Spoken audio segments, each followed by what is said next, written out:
शाळेतल्या विद्यार्थ्यांना म्हटले की 2 दिवस उपाशी राहा, मला मतदान करायला सांगा, काय सांगितलं? नाही, काल ते सोशल मीडियावरचं त्यांचं वक्तव्य ऐकलं आणि लहान मुलांच्या पुढे बोलताना तुमच्या बाबांनी जर मला मतदान केलं नाही तर 2 दिवसाचा उपवास करतो म्हणून सांगा किंवा उपवास घडवा. हा संत महात्मा आहे संतोष बांगर, आणि हा प्रचंड मोठा साधू संत समाजसेवक आहे. त्याच्यामुळे त्याला मतदान करून जर बाप करत असेल तर पोरांनी उपवास केला पाहिजे. अशी राज्यातील नाचक्की नौटंकी काय चाललं आहे काही कळत नाही. सत्ताधाऱ्यांना कुठला रोग जडला आहे हे सगळं करायचं. मला वाटलं त्यातला हा एक रोग संतोष बांगरला सुद्धा झाला असावा, मतांचा रोग. मतं मिळवण्यासाठी लहान पोरांनासुद्धा सांगायचं की तुम्ही उपवास करा. म्हणजे शाळेच्या मुलांच्या पुढे, लहान मुलांच्या पुढे, पुढच्या पिढीला घडवत असताना जे मार्गदर्शन करायला पाहिजे त्यांच्या करिअरसाठी, त्यांच्या भविष्यातील वाटचालीसाठी, त्यांनी शिक्षणामध्ये आवड निर्माण होण्यासाठी, ते न करता हा माणूस लहान पोरांच्या पुढे राजकारणाची भाषा बोलतो. म्हणजे यांना राजकारण सत्ता याच्या पलीकडे काही दिसत नाही. हे आंधळे झालेले आहेत. आमच्या वैदर्भीय भाषेमध्ये हे भोकण्यांचा बाजार म्हणतो ना, तो भोकण्यांचा बाजार वैदर्भीय भाषेमध्ये हा राज्यामध्ये पसरलेला आहे.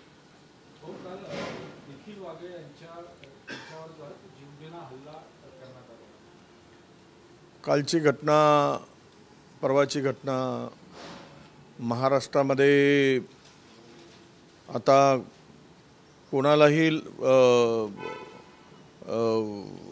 मला वाटतं की सांगण्याची गरज नाही की राज्यामध्ये आता गुंडाराज सुरू झालेला आहे आणि सत्ताधारीचे गुंड म्हणून रस्त्यावर फिरताना कायदा हातात घेताना दिसत आहे.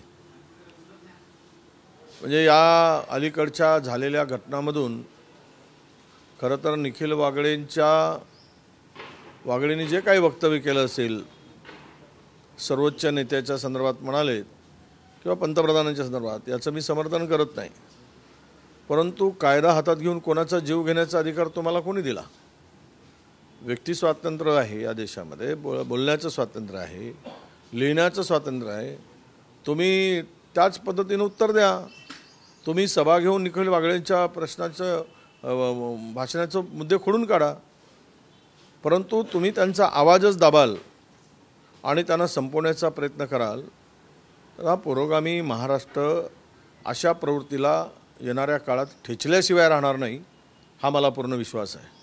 आम्ही सर्व शक्तीनिशी, ताकदीनिशी निखिल वागळे यांच्या पाठीशी उभे आहोत आणि सत्तेमधील जी गुंडगिरी आहे ती इतकी विकोपाला गेली आहे की ती आवरली नाही तर बिहार एकदाचा परवडला पण महाराष्ट्र परवडणार नाही, अशी परिस्थिती राज्यामध्ये पुढे निर्माण होईल आणि त्याला जबाबदार या राज्यातील हे त्रिकुटाचं सरकार असेल. संविधानातील धर्मनिरपेक्ष आणि समाजवाद हे शब्द वगळण्यासाठी सुब्रमण्यम स्वामी यांनी सर्वोच्च न्यायालयात याचिका केलेली आहे. सुब्रमण्यम स्वामी याचिका केल्याचे मला काल मी एका पोस्टवर वाचलेलं आहे आणि त्यातील संविधानातील घटनेतील जो शब्द आहे तो वगळावा अशी त्याची मागणी असल्याची पुढे आलेलं आहे. खरं तर देश हा, कुठलाही देश हा सर्व धर्माचा समान आदर करूनच पुढे गेलेला आहे आणि म्हणून कल्पना मुळात देशाच्या स्वातंत्र्यानंतर परमपूज्य डॉक्टर बाबासाहेबांनी तीच मांडली. काँग्रेसची सुद्धा भावना तीच होती आणि म्हणूनच ते संविधानातून उमटलं. अशा स्थितीमध्ये या राज्यात, या देशातील सर्व धर्मसमभाव नष्ट करणं आणि या देशामध्ये धार्मिक तेढ निर्माण करून हिंदू राष्ट्र निर्माण करण्यासाठी कदाचित त्यांचं लोकांना फसवण्यासाठी हे स्वप्न असावं. हिंदू राष्ट्र निर्मिती करून देशाला तुम्ही पुढं नेऊ शकत नाही. धार्मिकतेच्या आधारावर देश पुढे जाणार नाही. धर्माचा आधार करणं, हिंदू धर्म असू देत किंवा कुठलाही धर्म असू देत, त्या धर्माचा आदर करून तो त्या ठिकाणी असावा, पण तो राजकारणात नसावा. अलीकडे धर्म हा राजकारणात ज्या पद्धतीनं बिंबवला जात आहे, हे देशातील उद्याच्या अधोगतीचं लक्षण ठरणार आहे आणि कदाचित होऊ शकेल उद्या नव्या फाळणीचा विषय पुन्हा देशापुढे येईल. जरांगे पाटलांचं आजपासून पूर्ण उपोषण असं आहे की जरांगे पाटील उपोषण करून वारंवार शिंदे सरकारला पहिले जो परिपत्रक काढलं आहे त्यावेळेस गुलाल उधळला, ढोल ताशे वाजवलेत, फुलांचा वर्षाव करून घेतला. मग आता उपोषणाला गरज काय वारंवार? खरं तर आम्ही मराठा समाजाच्या आरक्षणाला विरोध कधीच केला नाही. ओबीसीच्या ताटातलं काढून घेऊ नका ही आमची भूमिका काल होती, आज आहे आणि उद्या राहणार आहे. त्यासाठी कोणाच्या बापाला घाबरण्याची गरज नाही आणि घाबरायचा काही विषय नाही. विषय एवढाच आहे की या सरकारने तिकडे देत असताना तुम्ही ज्या मुद्दे जे मांडलेत किंवा ज्या आधारे परिपत्रक काढला त्या परिपत्रकातली काही गोष्टी ज्या आहेत त्यातून आंदोलन मागे घेत असताना त्यावेळेस त्यांना समजलं नाही का? त्यांची कोणी दिशाभूल केली का? किंवा त्यांना कोणी फसवलं का सरकारने? तर येणाऱ्या या त्यांच्या उपोषणातून जे मुद्दे समोर येतील ते मुद्दे अधिक ओबीसी आणि मराठा समाजामध्ये दरी निर्माण करणारे ठरू नयेत. दोन समाज आत्ताच एकमेकाच्या पुढे ठाकला आहे. विशेष करून मराठवाड्यामध्ये फार एकमेकाशी वैरत्व पत्करल्याची परिस्थिती त्या ठिकाणी झालेली आहे. ती पुन्हा वाढू नये आणि महाराष्ट्राचं पुरोगामित्व हे कशा पद्धतीनं शिल्लक राहील यासाठी जरांगेंनी विचार केला पाहिजे.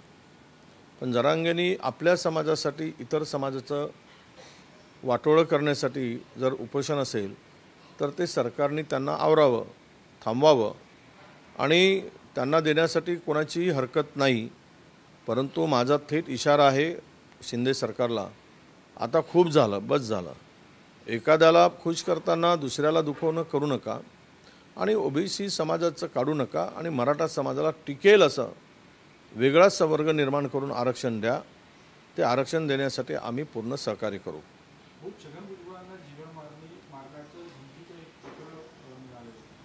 मला वाटतं की जिवे मारणारा माणूस हा कधीच धमकी देत नसतो, धमकी देणारा कधी जिवे मारत नसतो. काल तुम्ही पाहिले घटना घडलेली घोसाळकरांची, त्यांनी धमकी दिली नाही, प्रेमाने बोलवून घेतलं आणि त्यांना तिकडे संपवलं. त्यामुळं धमकी हे पोकळ असते, ती धमकी देणारा हा पोकळ धमकवण्यासाठी घाबरवण्यासाठी करतो. तरी पण छगन भुजबळ ओबीसीचे नेते म्हणून लढत आहेत. अशा परिस्थितीमध्ये त्यांची काळजी घेणं हे सरकारचं काम आहे.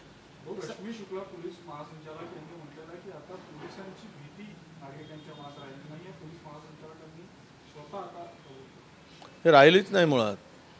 कारण पोलिसामध्ये प्रचंड असंतोष आहे. पोलीस डिमॉरलाइज झाला आहे. सत्ताधाऱ्यामध्ये 3 स्पर्धा लागल्या आहेत. 3ही जणं वेगवेगळे आदेश पोलिसांना देतात. त्यावेळेस पोलिसांच्या पुढे प्रश्न असतो की आम्ही काय करायचं. एका घटनेमध्ये 3घांचे वेगळे वेगळे स्टेटमेंट येतात आणि कोणी आरोपीला कारवाई करा म्हणतो, कोणी आरोपीला सोडा म्हणतो, तर कोणी कडक कारवाई करून सुटलाच नाही पाहिजे अशा पद्धतीची भूमिका पोलिसावर लादली जाते आणि किंवा मानली जाते. त्यामुळं पोलीस काय करणार? पोलीस हे आता सत्ताधाऱ्यांच्या हातचे बाहुले झाले आहेत आणि वाटेल त्या प्रकारे पोलिसांचा वापर चालला आहे. पोलीस दबावामध्ये काम करत आहेत. पोलीस मनाने, इच्छेने आणि कायद्याने काम करत नाहीत राज्यात. ही परिस्थिती आता निर्माण झालेली आहे. यासाठी पोलिसांना पूर्णतः ताकदीनं संरक्षण देणं हेच आता शिल्लक आहे किंवा त्यांना मोकळीक देणं, पोलिसांना मोकळीक देणं आणि त्यांना कायद्याचा धाक दाखवणं हे आता पोलिसांनी केलं पाहिजे. प्रशासन, पोलीस हतबल झाल्यासारखं वागतो आहे. हे राज्याच्या हिताचं नाही. राज्याच्या दृष्टीनं हे अत्यंत घातक आहे असं माझं मत आहे. याला जोडून एक प्रश्न आहे की दररोज मुख्यमंत्र्यांसोबतचे नवनवीन फोटो समोर येतात. आहेत गुंडांसोबत. आजही एक व्यंकट मोरे नावाच्या गुंडांचा फोटो संजय राऊतांनी दिला. आणि म्हणूनच काल मुख्यमंत्री फोटो काढताना चाचपत होते आणि शेवटी त्यांनी फोटो काढूच देणं बंद करून टाकलं होतं. तर ही गुंडांची हिंमत कशी झाली मुख्यमंत्र्यांच्या जवळ पोचायची, मुख्यमंत्र्यांच्या निवासस्थानापर्यंत जाण्याची हिंमतच कशी होती गुंडांची, त्यांच्या कार्यालयापर्यंत कशी जाऊ शकतात, मंत्रालयापर्यंत कशी जाऊ शकतात, त्यांना घेऊन जाणारा कोण असतो त्याची चौकशी झाली पाहिजे. तिथपर्यंत पोहोचवणारा कोण असतो, त्यांना भीती वाटत नाही का, त्यांना तिकडे प्रोटेक्शन वाटतं का, त्यांना तिकडे स्वतःचं संरक्षण केल्यासारखं त्यांना सुरक्षितता वाटते का. तर हे तपासण्याची गरज आहे आणि भविष्यात सगळ्यांनी अशा प्रवृत्तीला दूर ठेवणे अत्यंत आवश्यक आहे. बाबा सिद्दीकी नंतर आता अनीस अहमद पण याच्या वाटेवर आहे. काँग्रेसमध्ये नेमकं काय सुरू असतं? नाही, मला वाटतं की अनीस अहमदच्या संदर्भात एक वेगळी अफवा पसरवली जाते, कारण त्या सगळ्यामध्ये अनीस अहमद आता आम्हाला दिसत आहेत. त्यांच्याकडे त्यांनी कुठलीही आता नाराजी काही आणि दर्शवली नाही आणि ते असा विषय करू शकत नाही, ते जाऊ शकत नाही, हा आम्हाला विश्वास आहे. रामटेक लोकसभा संदर्भात एकीकडे काँग्रेसचा दावा आहे, शिवसेना आहे, आता राष्ट्रवादीने ठराव पारित केलेला आहे आणि प्रकाश गजबे यांच्या नावाची शिफारस केली आहे की त्यांना जागा मिळणार नाही, कोणाची काय करू देत, हे शेवट आघाडीच्या बैठकीमध्ये जो अंतिम निर्णय होईल, सर्व नेते म्हणून निर्णय घेतील, तो निर्णय सर्वांना मान्य राहील. हिंदी में क्या कहेंगे आप? जरांगे पाटिल का ये शुरू हो रहा है, आंदोलन शुरू हो रहा है, इसके नहीं, बार बार जरांगे पाटिल सरकार को डराते हैं, धमकाते हैं. क्या सरकार में दम नहीं है? अगर देने का दम है तो दे दो, आधा अधूरा काम करके क्यों छोड़ देते हो. और जरांगे बार बार ओबीसी के बारे में बात करते रहते हैं कि वो भुजबल और उनका क्या है वो देखते बैठे, पर उन्होंने कहा कि मंडल आयोग हम रद्द करने को लगाएंगे. मैं ये चैलेंज के साथ में कहूँगा कि मंडल आयोग ने जो सिफारिशें की, मंडल आयोग जो लागू हुआ, जरांगे और उनकी 7 पीढ़ियाँ भी आएगी तो भी वो मंडल आयोग को रद्द नहीं कर सकते. क्यों ऐसी गलत बातें जरांगे पाटिल आजकल कर रहे हैं. वो जो परिपत्रक निकाला था तब उन्होंने बड़े डोल ताशे गुलाल का जल्लोष बनाया. अब वो फिर से उपोषण को बैठ रहे, तो इनको क्या सरकार ने गुमराह किया था, इनको सरकार ने फंसाया था, ये सवाल खड़ा होता है. अब सवाल यह है कि उपोषण करके अगर कोई साध्य करना चाहते तो हम आज भी कहते हैं कि मराठा समाज को अलग से आरक्षण मिलना चाहिए, वो देनी चाहिए, सरकार के साथ हम खड़े हैं.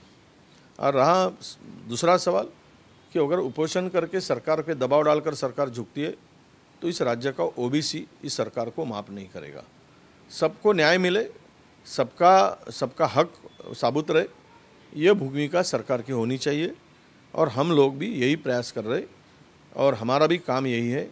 मैं सरकार को आगाह करता हूँ कि जरांगे पाटिल कल से उपोषण पे बैठे हैं, वो उपोषण पे बैठने के बाद उनके तरफ जो उनकी जो मांगे हैं उसमें ओबीसी का नुकसान न हो, ये सरकार ने ध्यान में रखना चाहिए और कोई भी निर्णय ओबीसी के हित में नहीं होना चाहिए, और होगा तो फिर सरकार को मुश्किलों का सामना करना पड़ेगा.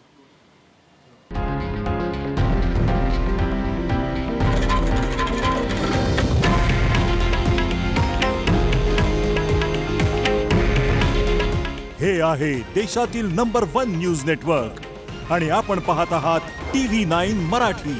काळजी तुमची, हित महाराष्ट्राचं.